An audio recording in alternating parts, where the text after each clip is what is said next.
નમસ્કાર બાળકો, સૌ મજામાં ને દોસ્તો? ફરી એકવાર આપણે YouTube ઉપર મળીએ છીએ અને આજે એક નવા ચેપ્ટરની શરૂઆત કરશું. આપણું પ્રકરણ નંબર 21, ચેતાકીય નિયંત્રણ અને સહનિયમન. સરળ ભાષામાં કહીએ તો અહીંયા આપણે મનુષ્યના ચેતાતંત્રનો અભ્યાસ કરશું. દોસ્તો, આપણે તમારા યુનિટ નંબર 5માં મનુષ્યના દેહધર્મ વિદ્યા અને અંતસ્થ રચનાનો અભ્યાસ કરીએ છીએ અને એમાં મનુષ્યના અલગ અલગ અંગતંત્રો આપણે જોઈ ગયા. જેમ કે 16મા પ્રકરણમાં પાચન તંત્ર ભણ્યા, એના પછી 17મા પ્રકરણમાં શ્વાસોશ્વાસ અને વાયુ વિનિમય એટલે કે શ્વસન તંત્ર વિશે ભણ્યા. એના પછીના પ્રકરણમાં પરિવહન તંત્રનો અભ્યાસ કર્યો, પછી ઉત્સર્જન તંત્રનો અભ્યાસ કર્યો, પ્રચલન અને હલનચલનમાં આપણે સ્નાયુઓ અને કંકાલ તંત્રનો અભ્યાસ કરીએ. તો આ પ્રકરણમાં આપણે ચેતાતંત્રનો અભ્યાસ કરશું. પ્રકરણનું ટાઇટલ છે ચેતાકીય નિયંત્રણ અને સહનિયમન. પણ હવે અહીંયા સહનિયમન શબ્દ છે એ આપણા માટે સમજવા લાયક છે કે સહનિયમન એટલે શું. તો કે જુઓ, આપણા શરીરના અલગ અલગ અંગો અને અલગ અલગ તંત્રો સાથે મળીને કાર્ય કરે એ જરૂરી છે. આપણા જે જુદા જુદા અંગ તંત્રો છે, જેમ કે પાચન તંત્ર, શ્વસન તંત્ર, પરિવહન તંત્ર, પછી કંકાલ તંત્ર, તો એ બધા અંગો જો એકબીજાના સંકલનથી અને સાથે રહીને કામ કરે તો જ આપણા શરીરના કાર્યો સારી રીતે થાય. બધા પોતપોતાની રીતે કામ કરે તો શરીર ન ચાલે. તો આમ શરીરની સમસ્થિતિ જાળવવા માટે, સમસ્થિતિ એટલે શરીરની જે કઈ પરિસ્થિતિ છે એને એક સરખી જાળવવા માટે શું જરૂરી છે? તો કે સહનિયમન આવશ્યક છે. તો પહેલા આપણે એ સમજીએ કે સહનિયમન એટલે શું.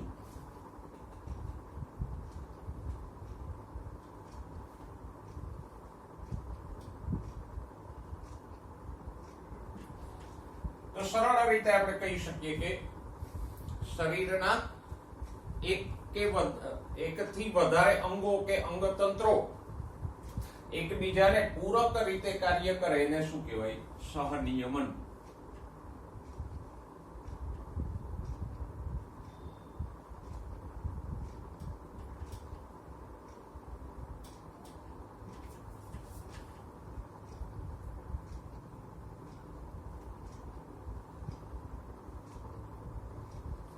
બે કરતા વધારે અંગો એકબીજાને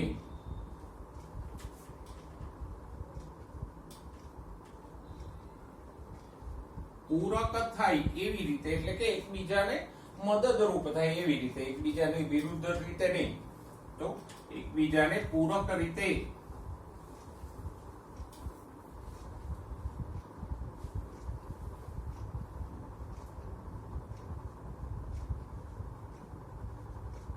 આંતરક્રિયાઓ કે કાર્યો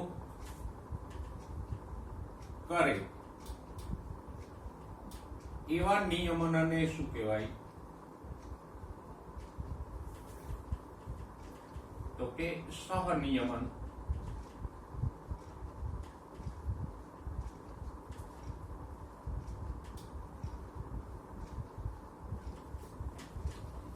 જો સહનિયમનને એક સરસ ઉદાહરણથી આપણને સમજાવ્યું છે કે જ્યારે આપણે કસરત કરીએ ત્યારે શું થાય.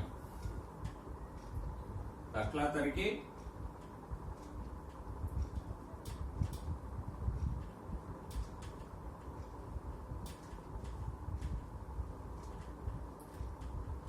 કસરત કરીએ ત્યારે તો કે નંબર 1, સ્નાયુઓની ગતિવિધિ ઝડપી બને.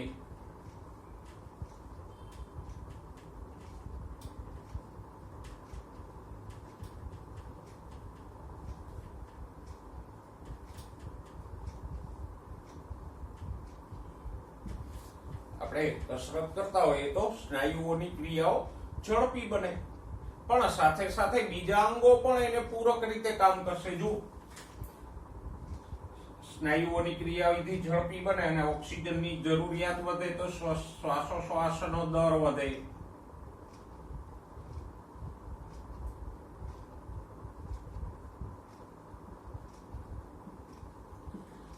આપણા શ્વાસોશ્વાસ છે ઝડપી અને ઊંડા થાય, જેથી વધારે ઓક્સિજન સ્નાયુઓને મળી શકે. પછી હૃદયના સ્પંદનો એટલે કે ધબકારાઓ વધે.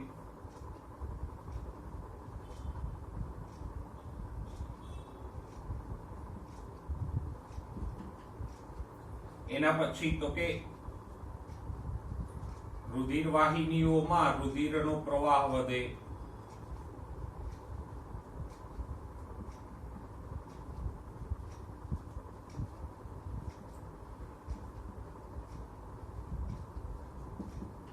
અને મૂત્રપિંડની ક્રિયાવિધિ પણ વધશે.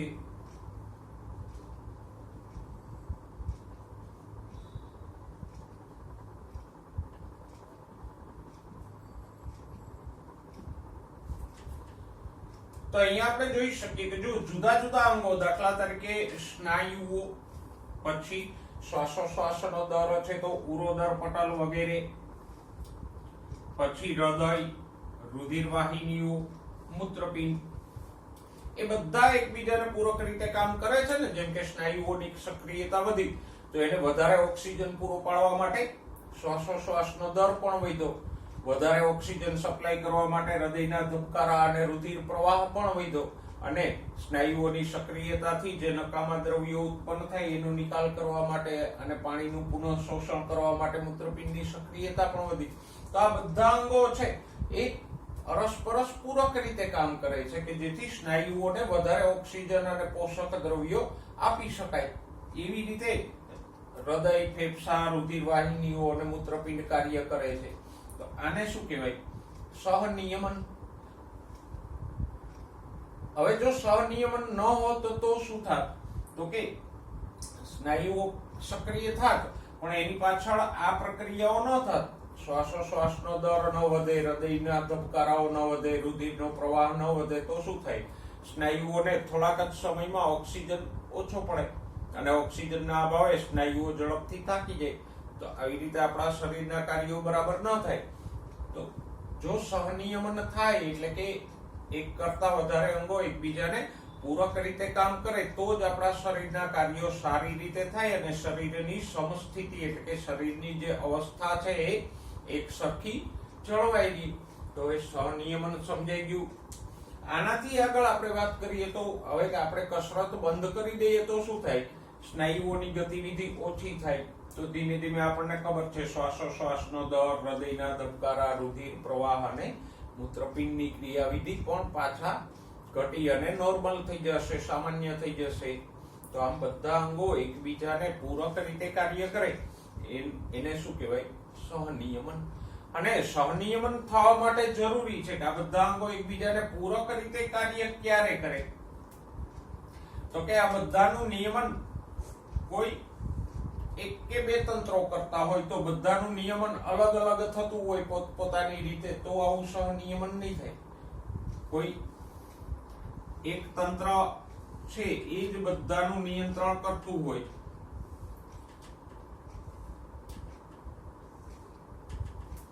તો બધાનું નિયમન એક સાથે થશે. બધાનું નિયમન કરનારા ઘટકો અલગ અલગ હોય તો પછી બધા સાથે મળીને કાર્ય નહીં કરી શકે. તો મને લાગે છે સહનિયમન કોને કહેવાય હવે તમને સારી રીતે સમજાઈ ગયું હશે. હવે આપણે એ વાત કરીએ કે મનુષ્યના શરીરમાં આવું સહનિયમન કરતા તંત્રો કયા છે અને કોણ છે? તો કે સહનિયમન કરતા તંત્રો બે છે. સામાન્ય રીતે આપણા શરીરના નિયંત્રણની વાત આવે એટલે આપણને તરત ચેતાતંત્ર યાદ આવે કે મગજ છે એ ચેતાતંત્ર દ્વારા આખા શરીરનું અને એની ક્રિયાઓનું નિયમન કરે છે. પણ એકલું ચેતાતંત્ર આવું સહનિયમન નથી કરતું. બે તંત્રો છે કે જે આવું સહનિયમન કરે છે. એમાંનું એક તંત્ર કયું છે? તો કે આપણે કીધું એમ ચેતાતંત્ર, અને બીજું છે અંતઃસ્ત્રાવી તંત્ર.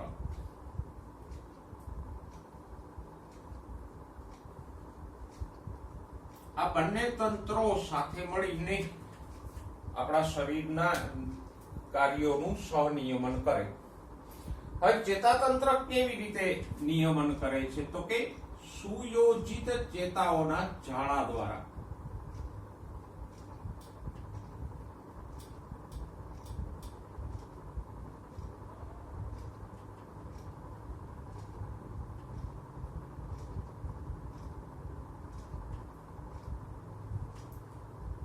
ચેતાતંત્રમાં હોય શું મુખ્યત્વે તો કે મગજ અને કરોડરજ્જુમાંથી નીકળતી ચેતાઓનું જાળું આખા શરીરમાં પથરાયેલું હોય અને એના દ્વારા જ મગજ અને કરોડરજ્જુ છે એ શરીરના કાર્યોનું નિયમન કરશે. અને કેવી રીતે કરશે?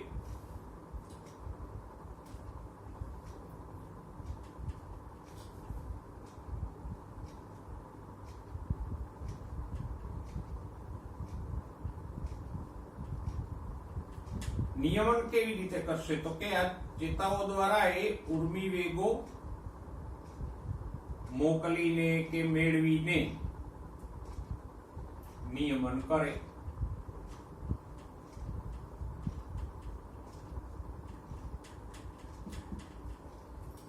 અને આ નિયમન કેવું હોય? ત્વરિત એટલે કે ઝડપી હોય.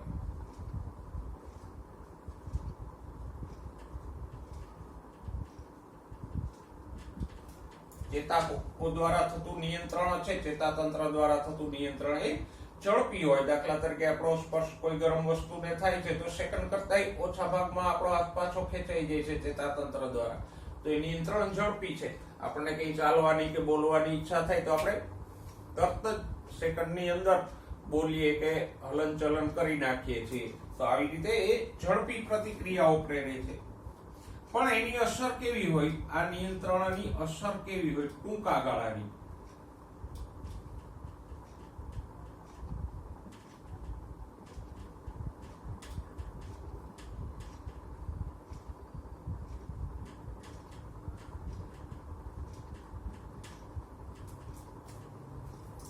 જેટલી ઝડપે અસર થાય છે એટલી જ ઝડપે અસર નાબૂદ પણ થાય છે. જેમ કે આપણે હાથને આમ હલાવીએ તો ચેતાતંત્ર દ્વારા આંગળી હલનચલન કરે છે, પણ એટલી જ ઝડપે અસર નાબૂદ થાય છે. તો આપણે આંગળી પાછી મૂળ સ્થિતિમાં લાવી શકીએ અને પાછું હલનચલન પ્રેરી શકીએ. જો અસર લાંબો સમય રહેતી હોત તો આંગળી આમનેમ જ રહે, 5 મિનિટ સુધી એ પાછી મૂળ સ્થિતિમાં ન લાવી શકાત. તો અહીંયા અસર તરત જ નાબૂદ પણ થઈ જાય છે. એટલે ટૂંકા ગાળાની અસર છે. અંતઃસ્ત્રાવી તંત્રની થોડી ચર્ચા સાથે કરી લઈએ. તો પહેલું તો એ કે અંતઃસ્ત્રાવી તંત્ર શેનાથી રચાય? તો કે વિવિધ અંતઃસ્ત્રાવી ગ્રંથિઓથી બનેલું હોય.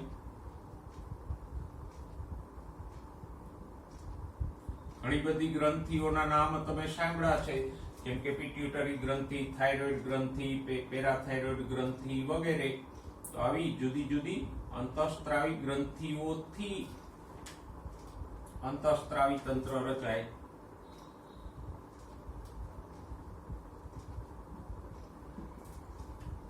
પછી એ કેવી રીતે નિયમન કરે? તો કે અંતઃસ્ત્રાવો નામના રસાયણોથી નિયમન કરે.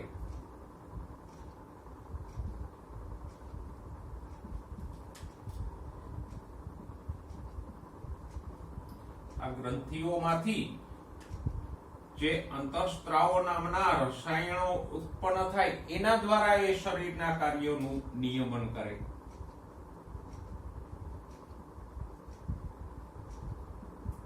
અને આ નિયમન કેવું છે? તો કે અંતઃસ્ત્રાવી તંત્રનું નિયમન ધીમું છે.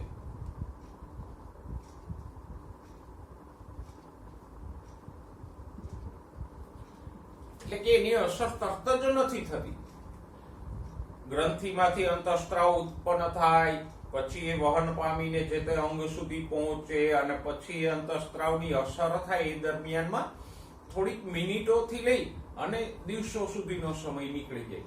આની જેમ એ ઝડપી નિયમન નથી કે હાથ કોઈ ગરમ વસ્તુને અડી ગયો તો તરત જ ચેતાતંત્રના આદેશથી એ પાછો ખેંચાઈ જાય. એવું ઝડપી કે ત્વરિત નિયમન આમાં નથી. એ સામે પક્ષે અંતઃસ્ત્રાવી નિયમનની અસર લાંબા ગાળાની હોય. એક વખત એની અસર થાય પછી એ થોડીક મિનિટો સુધી અસર ચાલુ રહે અથવા તો દિવસો સુધી પણ ચાલુ રહે.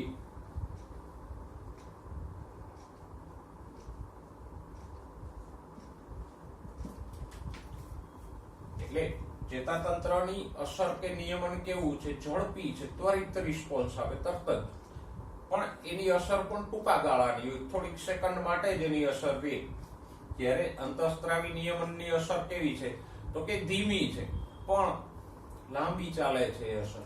તો આમ આપણે આપણા શરીરમાં આવેલા બે સહનિયમન કરતા તંત્રો સમજ્યા. તો દોસ્તો સમજાઈ ગયું બરાબર? સહનિયમન એટલે શું અને આપણા શરીરમાં સહનિયમન કરતા તંત્રો કયા કયા છે?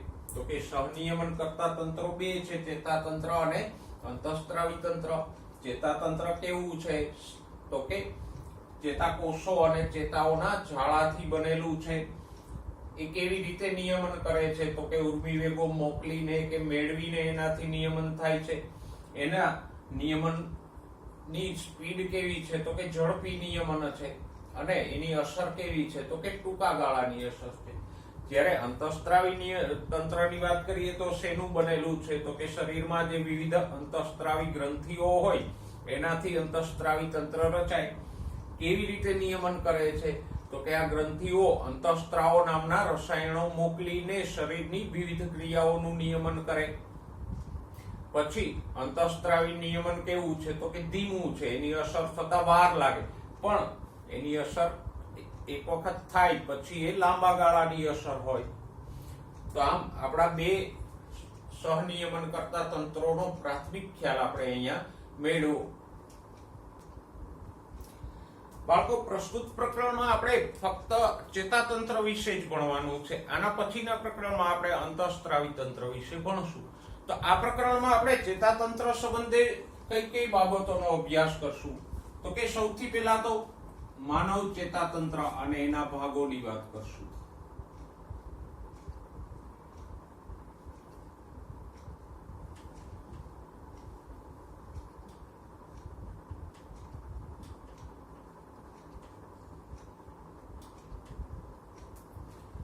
એના પછી આપણે ભણશું ચેતાતંત્રનો એકમ ચેતાકોષ વિશે.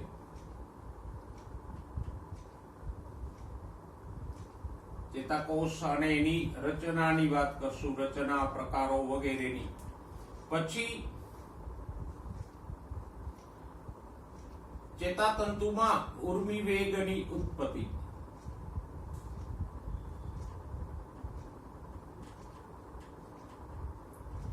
અને ચેતાતંતુમાં ઉર્મિ વેગનું વહન જોઈશું.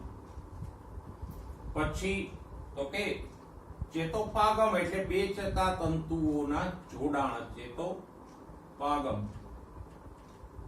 બે ચેતાતંતુઓ જોડાય એને શું કહે? ચેતોપાગમ. એમાંથી ઉર્મિ વેગનું વહન જોઈશું.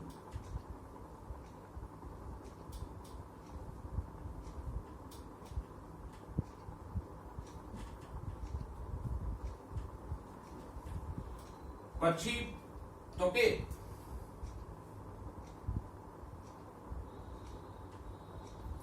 મગજની રચના અને એના ભાગો જોશું.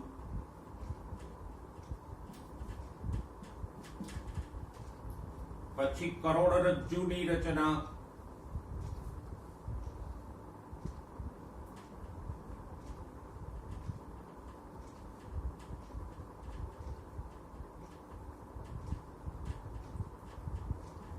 અને પરાવર્તી ક્રિયા જે કરોડરજ્જુ દ્વારા થાય છે, વિશિષ્ટ પ્રકારની ક્રિયા, એ જોઈશું.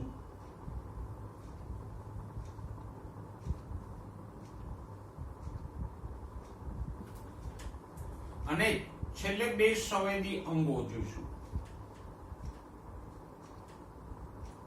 આમ તો આપણા શરીરમાં મુખ્ય સંવેદાંગો કયા છે? તો કે આંખ, નાક, કાન, જીભ અને ત્વચા. આ મુખ્ય સંવેદી અંગો છે. પણ એમાંથી આપણે બે ની રચના સવિસ્તાર ભણશું. કયા બે? તો કે એક છે આંખ અને બીજું સંવેદી અંગ છે કાન. તો આ બે ની રચના અને એના દ્વારા થતી ક્રિયા જોશું. તો મુખ્ય આ પ્રકરણમાં આપણે આટલા મુદ્દાઓ ભણવાના છે. ઓકે, તો આજે શરૂઆત કરીએ માનવ ચેતાતંત્ર અને એના ભાગોથી. ઓકે, માનવ ચેતાતંત્ર ઉપર જતા પહેલા આપણે એક મુદ્દો જોઈ લઈએ, નાનો એવો, કે પ્રાણીઓમાં ચેતાતંત્ર.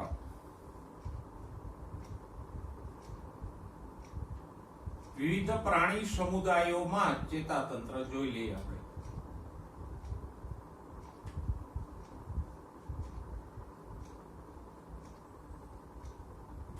આપણે સચિત્રાથી લઈ અને કોષ્ઠાંતરી, કંકતધરા, નુપુરક, સૂત્રકૃમિથી લઈ અને મેરુદંડી સુધીના પ્રાણી સમુદાયો ભણી ગયા. અને પ્રકરણ નંબર 4 માં આ અલગ અલગ પ્રાણી સમુદાયોમાં આપણે ચેતાતંત્રની રચનાનો પણ પ્રાથમિક ખ્યાલ મેળવી ગયા. તો અહીંયા જરા વિસ્તારથી જોઈ લઈએ કે આ વિવિધ પ્રાણી સમુદાયોમાં ચેતાતંત્ર કેવું હોય છે. તો કે સૌથી પહેલું ચેતાતંત્ર પ્રાથમિક કક્ષાનું જોવા મળે કોષ્ઠાંતરી સમુદાયના પ્રાણીઓમાં. કોષ્ઠાંતરી સમુદાયના પ્રાણીનું ઉદાહરણ કયું છે? તો કે દાખલા તરીકે હાઇડ્રા નામનું પ્રાણી છે. એમાં કેવું હોય છે ચેતાતંત્ર? તો કે ચેતા જાલિકા સ્વરૂપનું.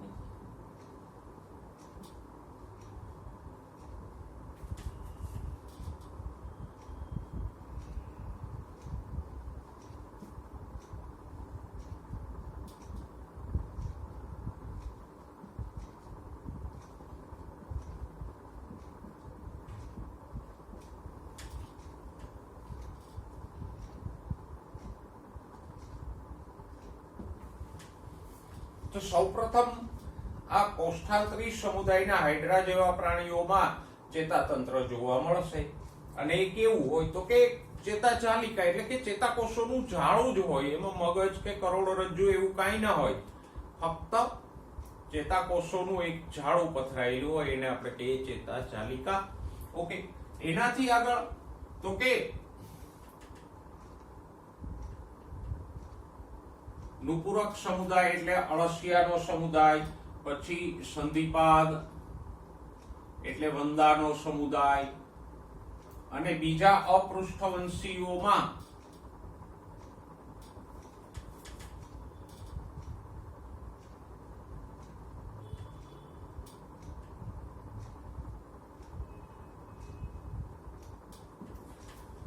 ચેતાતંત્ર કેવું હોય? તો કે પ્રકરણ નંબર 7 માં આપણે ભણી ગયા ચેતાકંદો અને ચેતારજ્જુથી બનેલ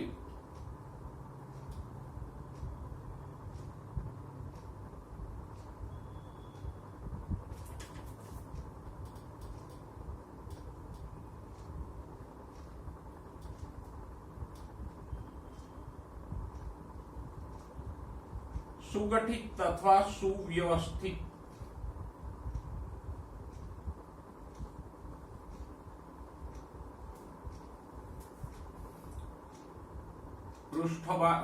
વક્ષ બાજુએ આવેલું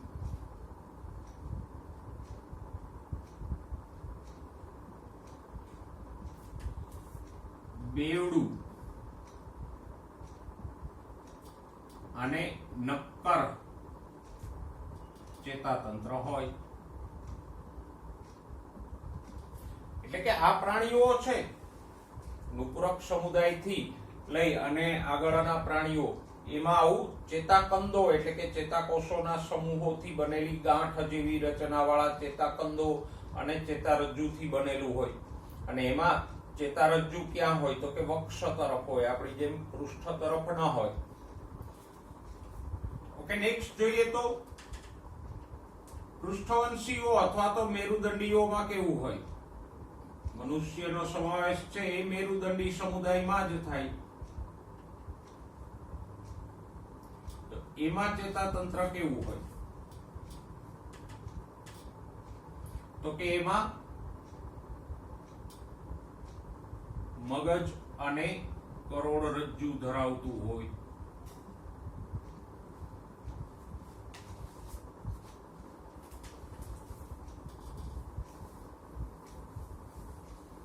સાથે સાથે અહીંયા કરોડરજ્જુ ક્યાં હોય? તો કે પૃષ્ઠ બાજુએ હોય, પીઠ તરફ. એક જ હોય, બે ન હોય, એટલે એક વડું કરોડરજ્જુ સિંગલ જ હોય. આમાં બેવડું એટલે કે બે ચેતારજ્જુ હોય, અને પોલું હોય. કરોડરજ્જુ અને મગજ છે એમાં પોલાણ આવેલા હોય.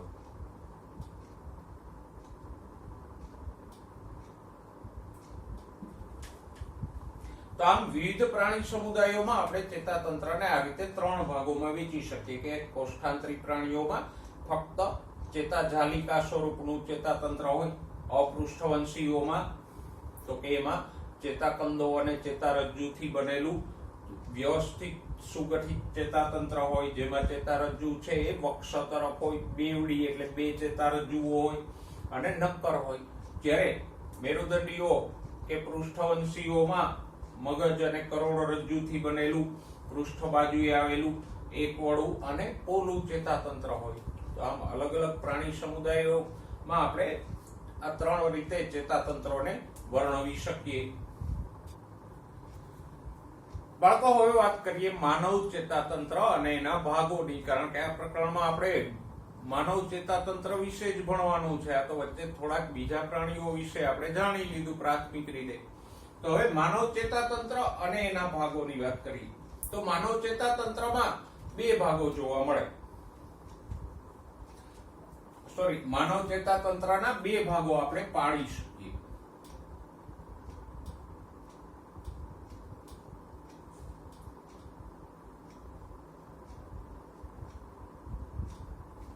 કયા બે ભાગો પાડી શકીએ?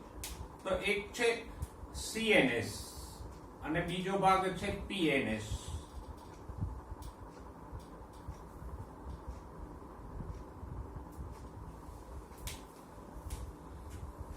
અથવા તો ગુજરાતીમાં કહીએ તો મધ્યસ્થ ચેતાતંત્ર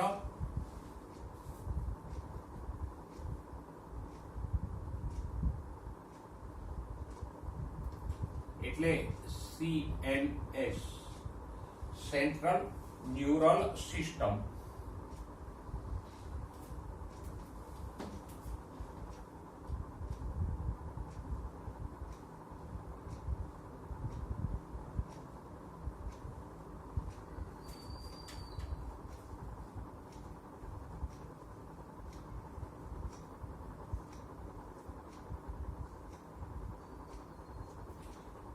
સેન્ટ્રલ ન્યુરલ સિસ્ટમ, CNS, અથવા ગુજરાતીમાં એને આપણે કહીએ મધ્યસ્થ ચેતાતંત્ર. અને બીજો ભાગ છે પરિવર્તી ચેતાતંત્ર.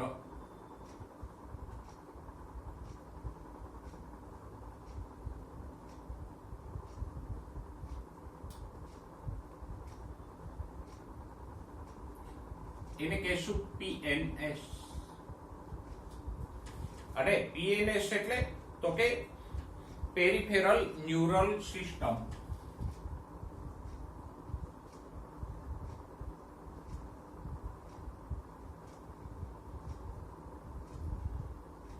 પરિવર્તી ચેતાતંત્ર.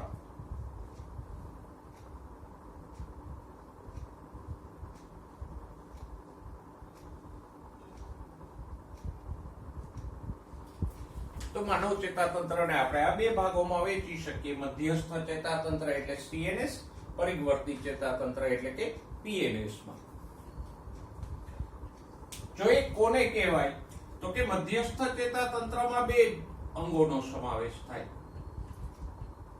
કયા બે અંગો? તો કે મગજ અને કરોડરજ્જુનો સમાવેશ મધ્યસ્થ ચેતાતંત્રમાં થશે.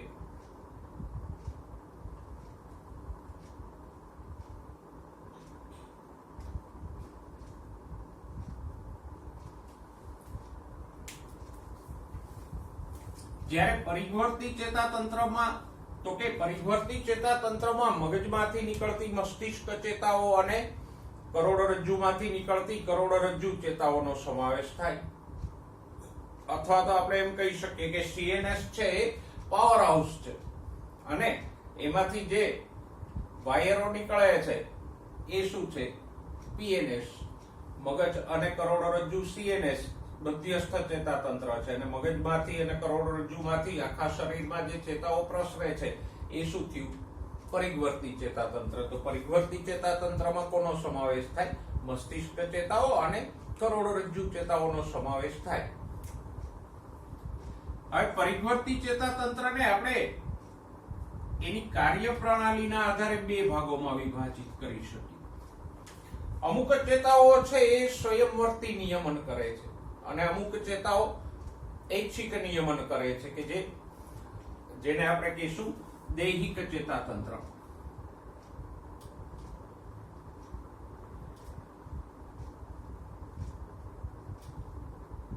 આ જે પરિવર્તી ચેતાતંત્રની મસ્તિષ્ક ચેતાઓ અને કરોડરજ્જુ ચેતાઓ છે એમાંની અમુક ચેતાઓ છે એ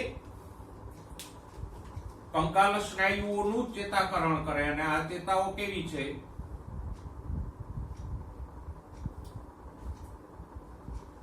તો કે ઐચ્છિક છે.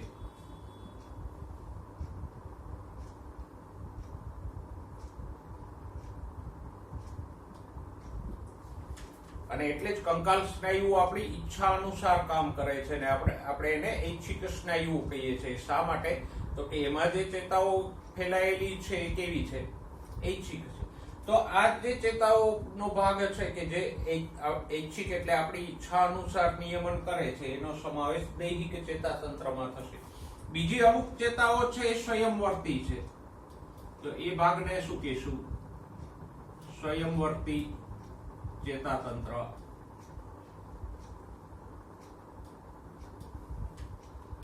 અને એ સામાન્યતઃ સરળ સ્નાયુઓ એટલે કે અરેખિત સ્નાયુઓ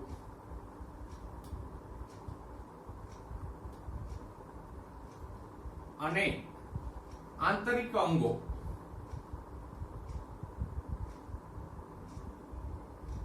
જેમ કે પાચન તંત્ર, મૂત્રપિંડ, એ બધાનું ચેતાકરણ કરે. અને આ બધા ભાગો કેવા હશે? તો કે અનૈચ્છિક અંગોનું.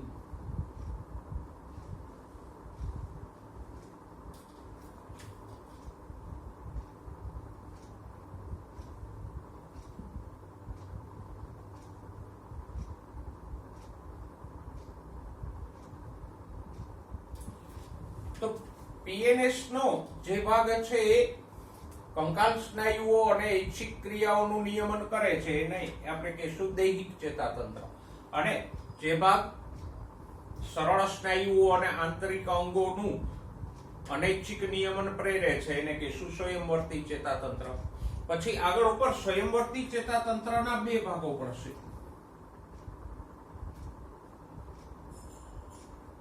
કયા બે ભાગો પાડશું આપણે? તો કે અનુકંપી ચેતાતંત્ર અને પરાનુકંપી.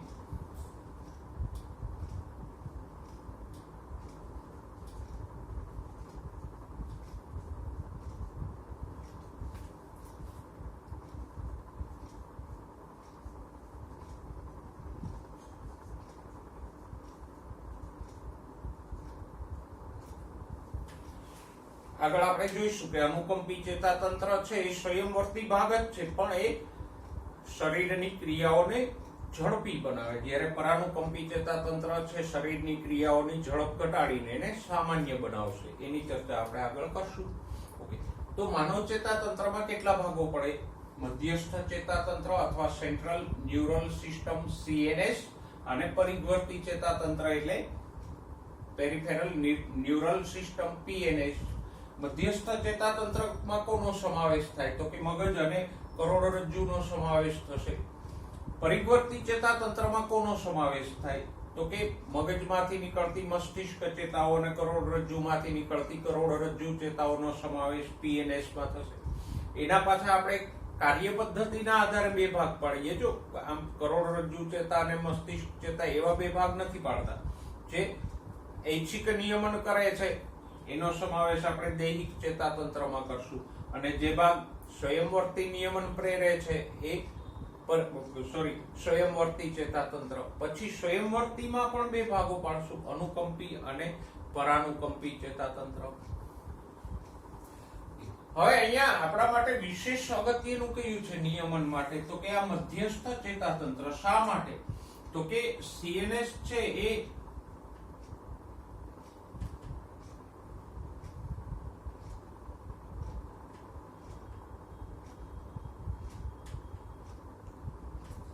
માહિતીનો મૂલ્યાંકન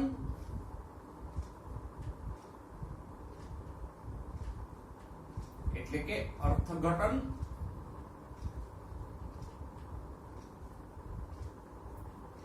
અને સંગ્રહ એટલે યાદશક્તિનું કેન્દ્ર છે. માહિતીનો સંગ્રહ મીન્સ યાદશક્તિનું કેન્દ્ર છે.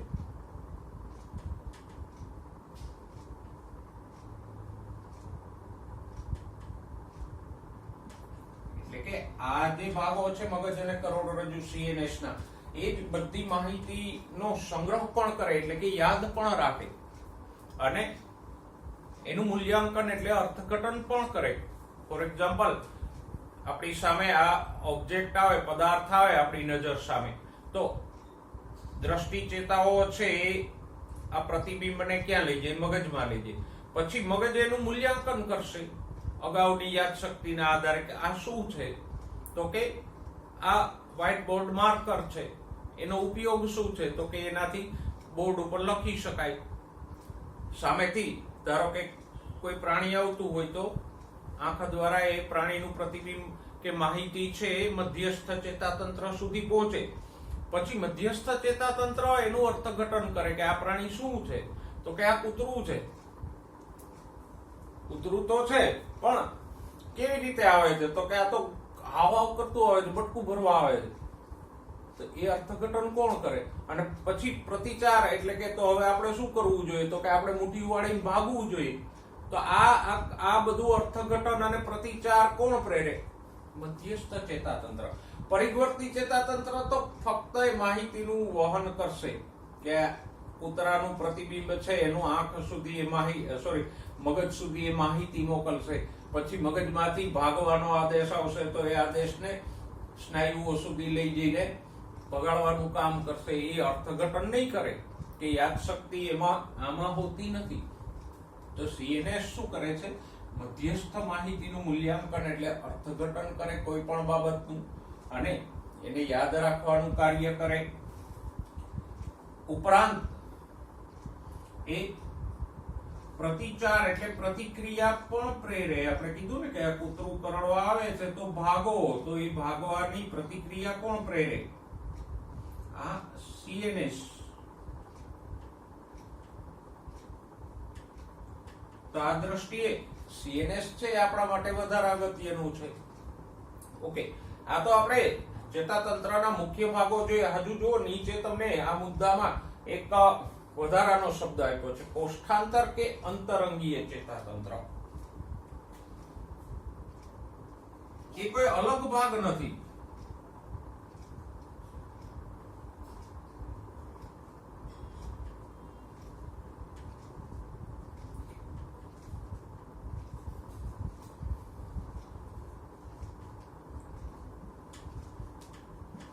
આ કોઈ અલગ ભાગ નથી, પરિવર્તી ચેતાતંત્રનો જ ભાગ છે. અને માટે આપણે કહી શકીએ કે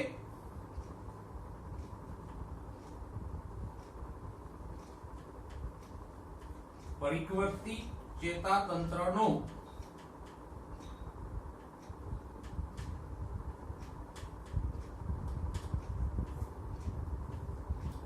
જે આંતરિક અંગો એટલે કે કોષ્ઠાંતર અંગો, અંદરના અંગોનું ચેતાકરણ કરે છે.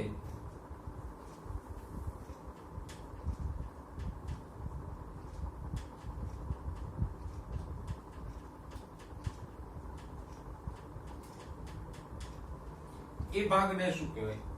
કોષ્ઠાંતર કે અંતરંગીય ચેતાતંત્ર. એટલે કોઈ વિશિષ્ટ કે જુદું નથી. પરિવર્તી ચેતાતંત્રનો જ એવો હોઈ શકે જે આંતરિક અંગો કે કોષ્ઠાંતર અંગોનું ચેતાકરણ કરે. એને શું કહેશું?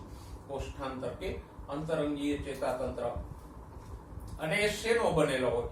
તો કે ચેતાઓ, ચેતાતંતુઓ અને પ્લેક્સ એટલે ચેતાજાલિકાનો બનેલો છે.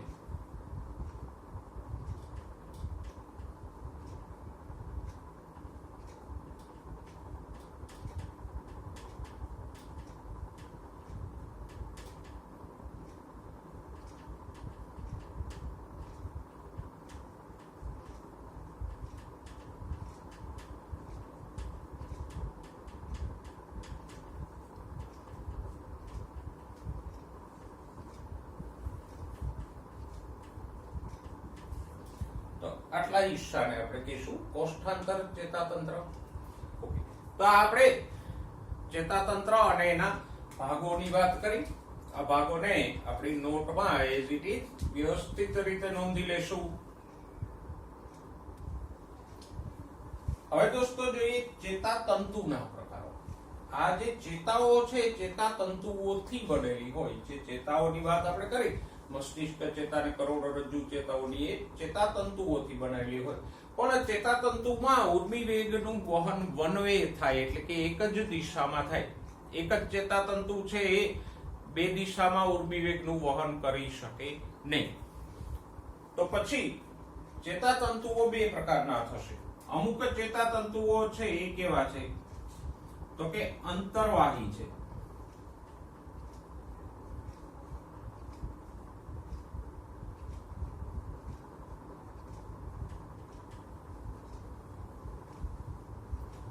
અંતર્વાહી કોને કહેવાય, તો કે જે અંદર તરફ વહન કરે. અંદર તરફ એટલે મધ્યસ્થ ચેતાતંત્ર તરફ વહન કરે એને શું કહીશું, અંતર્વાહી. એટલે જે સંવેદી અંગો છે આપણા આંખ, નાક, કાન, જીભ અને ત્વચાથી માહિતીને સીએનએસ તરફ વહન કરી જાય એને શું કહીશું, અંતર્વાહી. ફોર એક્ઝામ્પલ, અહીંયા કોઈ સ્પર્શ થાય તો એ સ્પર્શની સંવેદનાને જે ચેતાતંતુ સીએનએસ તરફ વહન કરી જાય તો એ ચેતાતંતુ કેવો થયો, અંતર્વાહી. ઓકે, આ સંવેદના આમ ગઈ પછી હવે મગજને એવું લાગે કે આ તો કોઈ ગરમ વસ્તુ છે ને અને આનો સ્પર્શ છે એ તો શરીર માટે નુકસાનકારક છે, એટલે મગજ શું કરશે, સ્નાયુઓને આદેશ આપશે કે અહીંથી હાથ ખસેડી લ્યો. આ જે સ્નાયુઓને જે ઉર્મિ વેગ મળ્યો એ આમ વહન થયું તો એ ચેતાતંતુઓ કેવા થયા, બહિર્વાહી. એટલે જે ચેતાતંતુઓ ઉર્મિ વેગને સંવેદી અંગોથી સીએનએસ તરફ લઈ જાય એ અંતર્વાહી, અને જે સીએનએસ થી કાર્યકારી અંગો તરફ વહન કરે એ કેવા થયા, બહિર્વાહી ચેતાતંતુઓ.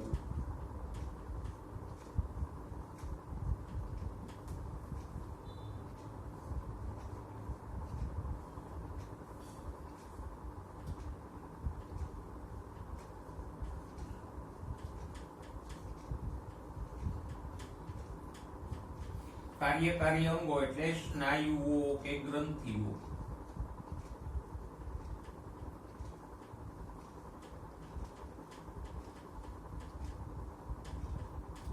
તરફ ઉર્મિ વેગને લાવે એ બહિર્વાહી. તો એકદમ સરળ છે. અંતર્વાહી કોને કહેવાય, તો કે સંવેદી અંગોથી અથવા અંગોથી સીએનએસ તરફ ઉર્મિ વેગને લઈ જાય.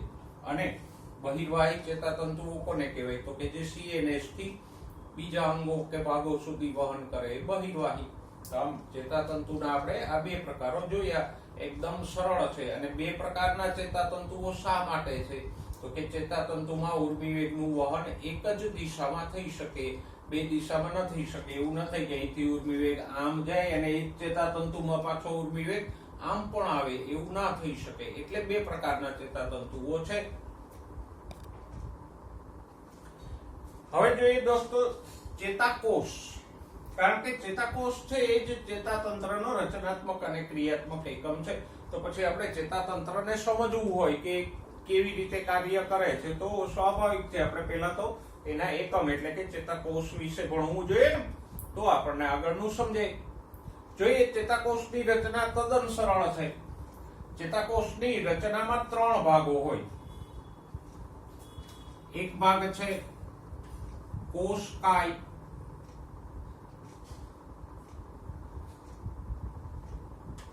કોષકાય કેવો હોય, તો કે કોષકાય એ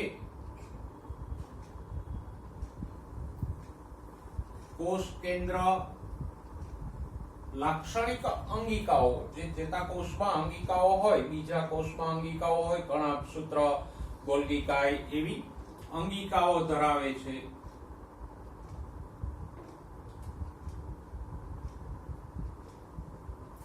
કોષરસ પણ એમાં આવેલો હોય, કારણ કે કોષ જ છે તો કોષરસ ધરાવે છે.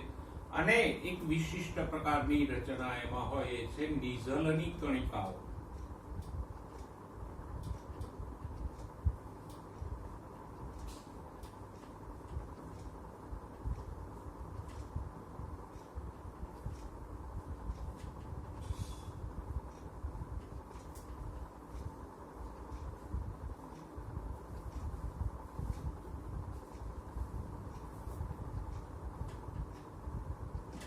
એટલે કોષકાય આપણે કોને કહીએ તો કે ચેતાકોષનો વિસ્તૃત એટલે વિસ્તરેલો ભાગ, પહોળો ભાગ છે કે જે કોષ કેન્દ્ર, અંગિકાઓ, કોષરસ અને નિઝલની કણિકાઓ ધરાવે છે અને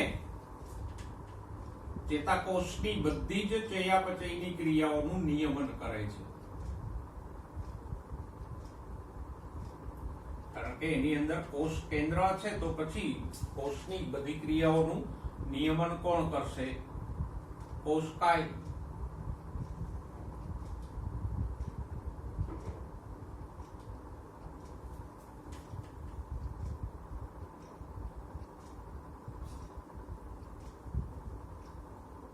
તો આપણે આ ચેતાકોષનો પહેલો ભાગ જોયો કે કોષકાય દોરીએ.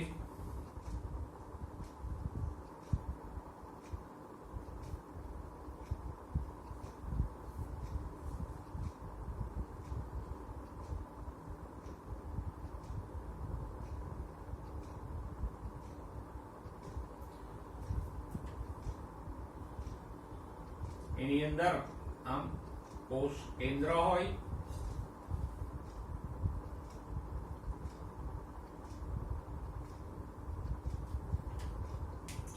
બીજી અંગિકાઓ હોય પણ એ આપણે દર્શાવતા નથી. આ કોષરસ હોય જેને આપણે ચેતારસ કહી શકીએ.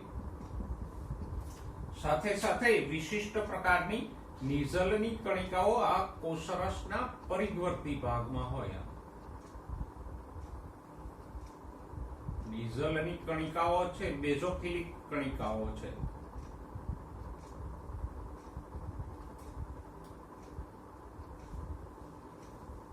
તો કોષકાયમાં આવેલી વિશિષ્ટ રચના કઈ છે?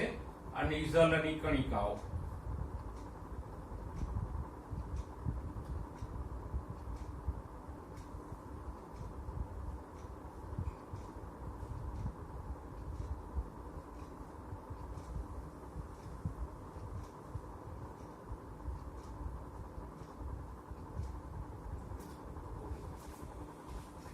તો આને યાદ રાખજો, નિઝલની કણિકાઓને. બીજો ભાગ જોઈએ ચેતાકોષનો તો એ છે શિખાતંતુ.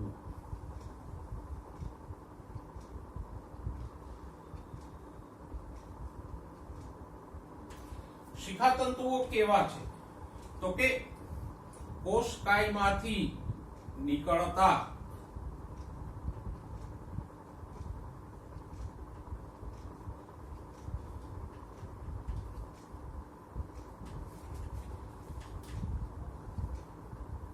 ટૂંકા અને શાખિત તંતુઓ છે.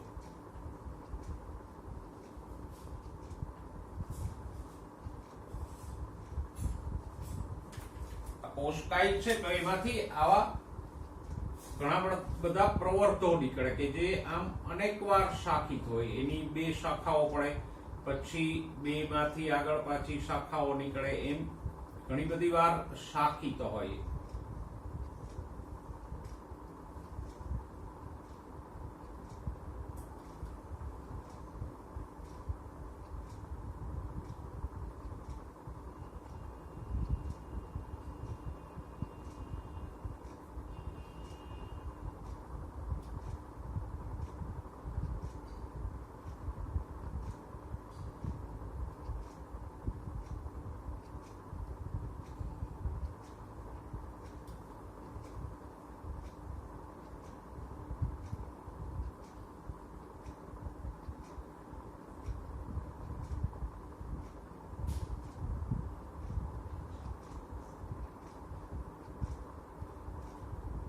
આવા જે તંતુઓ છે ટૂંકા, વારંવાર શાખિત હોય અને જેના છેડાઓ અણીદાર હોય એને કહીશું શિખાતંતુઓ.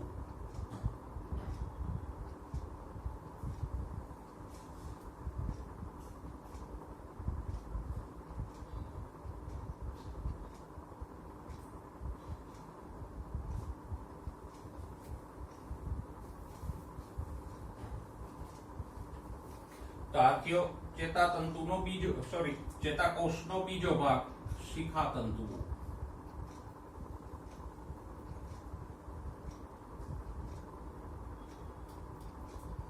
અને શિખાતંતુઓ એક કરતા વધારે પણ હોઈ શકે. ઓકે, શિખાતંતુની એક વિશેષતા શું છે તો કે ટૂંકા અને શાખિત હોય. પછી એના છેડા કેવા છે?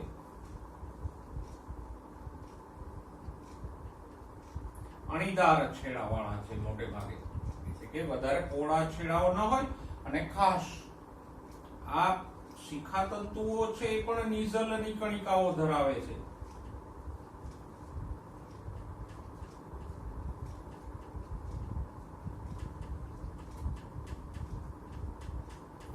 એટલે યાદ રાખજો, નિઝલની કણિકાઓ ક્યાં હોય એવું તમને પૂછે એમસીક્યુ માં તો બે ભાગ આવશે, કયા? કોષકાય અને શિખાતંતુ. ફક્ત શિખાતંતુ નહીં, ઓપ્શનો આપણને આપેલા હોય કે આપેલ પૈકી ચેતાકોષના કયા ભાગમાં નિઝલની કણિકાઓ હોય છે. ઓપ્શન એ કોષકાય, ઓપ્શન બી શિખાતંતુ અને ઓપ્શન સી ચેતાક્ષ, અને ઓપ્શન ડી એ અને બી બંને.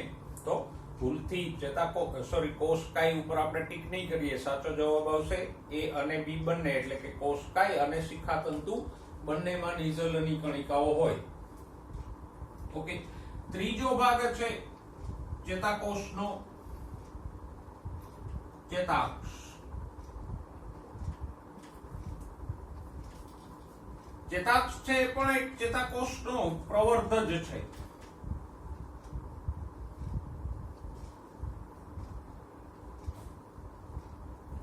પણ કેવો છે તો કે લાંબો અને નળાકાર પ્રવર્ધ છે.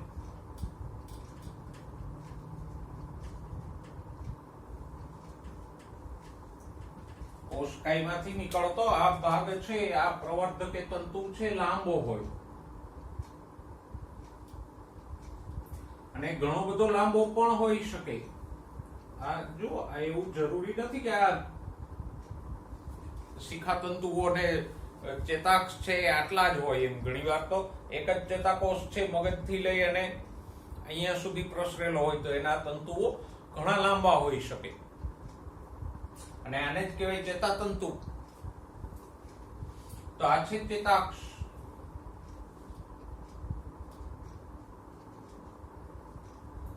જે લાંબો અને નળાકાર છે, અને એના છેડાઓ ફૂલેલા હોય. આમાં નિઝલની કણિકાઓ નથી હોતી, પણ ચેતાક્ષના છેડા કે ચેતાંતો છે કેવા હોય તો કે બલ્બ જેવા હોય, ફૂલેલા, આ રીતે.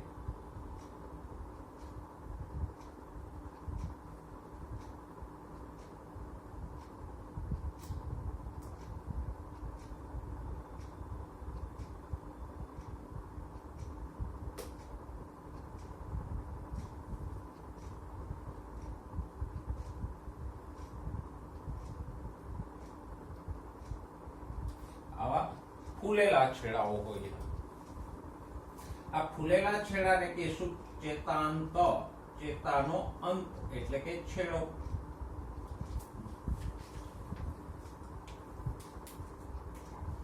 તો ચેતાક્ષના છેડાઓ કેવા હોય?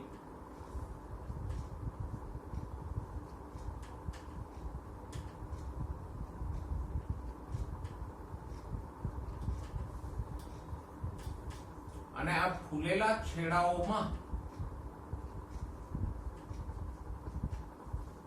ચેતાપ્રેષક દ્રવ્યો એટલે કે ન્યુરોટ્રાન્સમીટર્સ નામના રસાયણો ભરેલી પુટ્ટિકાઓ હોય. ચેતાપ્રેષક દ્રવ્યો છે એક પ્રકારના રસાયણો છે.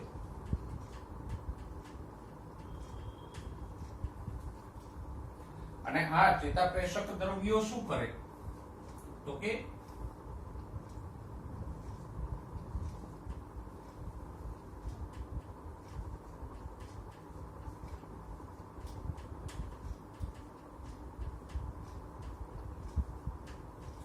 ચેતાપ્રેષક દ્રવ્યો છે એ ઉર્મી વેગને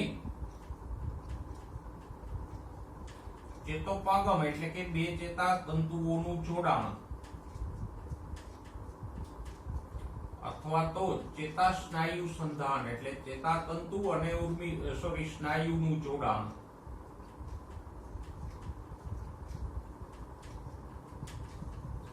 તો આ જોડાણમાંથી ઉર્મિવેગનું વહન પ્રેરે.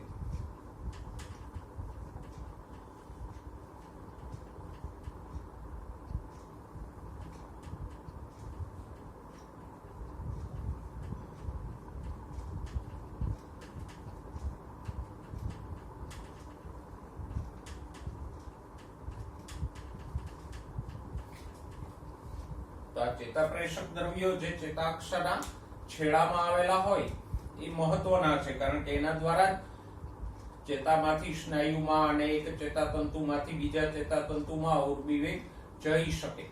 અને ચેતાપ્રેષક દ્રવ્યો કેવી રીતે કામ કરે એ આપણે આગળ ચેતોપગમમાંથી ઉર્મિવેગના વહનમાં ભણશું. તો આમ ચેતાકોષમાં 3 ભાગો છે: કોષકાય, શિખાતંતુઓ અને ચેતાક્ષ. કોષકાય કેવો છે તો કે એક વિસ્તૃત પહોળો ભાગ છે જે કોષ કેન્દ્ર, અંગિકાઓ, કોષરસ અને ખાસ નિઝલની કણિકાઓ ધરાવે છે. અને એમાં કોષ કેન્દ્ર આવેલું છે એટલે કોષકાય ચેતાકોષની બધી ચયાપચયની ક્રિયાઓનું નિયમન પણ કરે છે. પછી બીજો ભાગ છે શિખાતંતુઓ.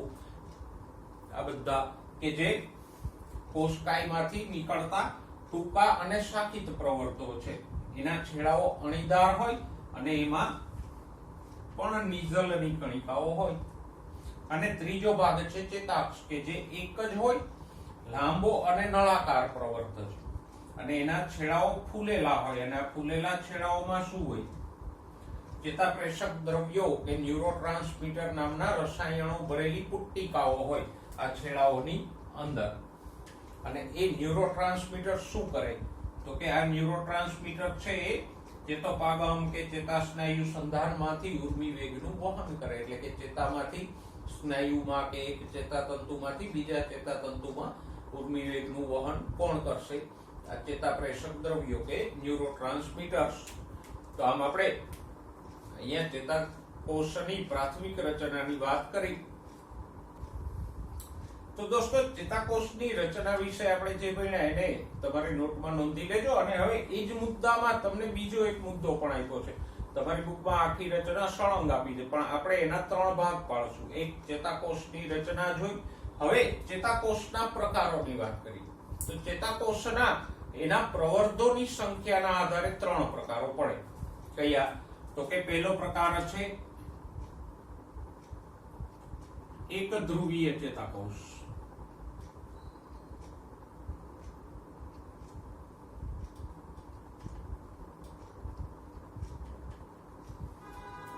કોને કહેવાય? તો કે એમાં એક જ પ્રવર્ધ હોય. એક ધ્રુવીય ચેતાકોષમાં એક કોષકાય હોય અને એક જ પ્રવર્ધ હોય, ચેતાક્ષ.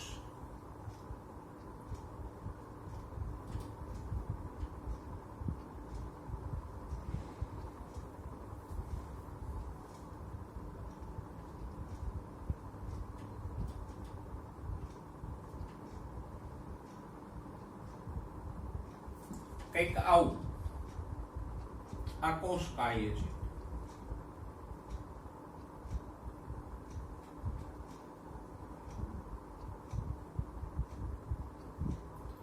અને એમાંથી આમ એક જ પ્રવર્ધ નીકળતો હોય.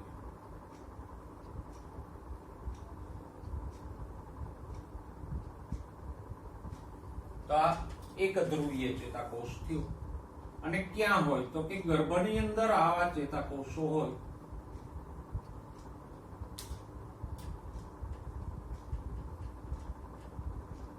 ખાસ યાદ રાખજો, એક ધ્રુવીય ચેતાકોષો ક્યાં હોય? ગર્ભીય અવસ્થામાં, ગર્ભાવસ્થામાં હોય. પછી બીજો પ્રકાર જોઈએ દ્વિધ્રુવીય.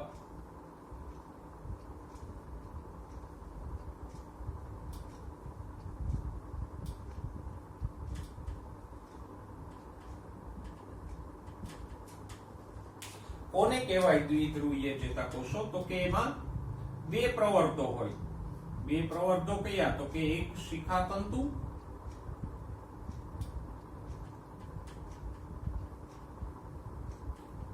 અને એક ચેતાક્ષ. એમ કુલ મળીને 2 પ્રવર્ધો ધરાવે.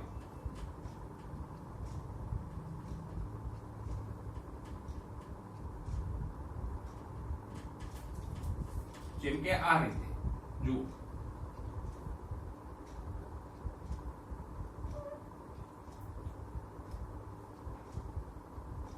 આ કોષ કાય છે,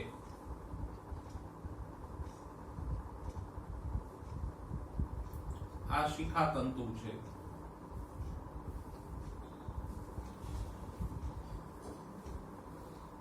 અને આ તરફ કોઈ ચેતાક્ષ.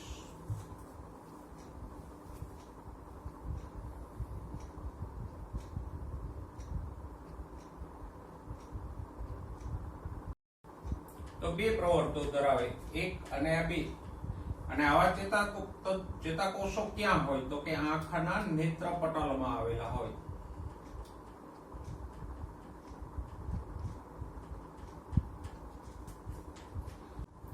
ત્રીજા પ્રકારના ચેતાકોષો છે બહુધ્રુવીય ચેતાકોષો. એમાં બે કરતા વધારે પ્રવર્તો હોય. જો બે કરતા વધારે પ્રવર્તો કેમ હોય?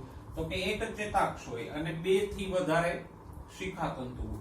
આ જે ચેતાકોષ આપણે દોર્યો છે એ બહુધ્રુવીય છે. જુઓ, એમાં એક ચેતાક્ષ છે અને બે કરતા વધારે શિખાતંતુઓ છે. તો ટોટલ પ્રવર્ધો કેટલા થયા? 3 કે એનાથી વધારે પ્રવર્ધો હોય તો બહુધ્રુવીય ચેતાકોષો કહેવાય.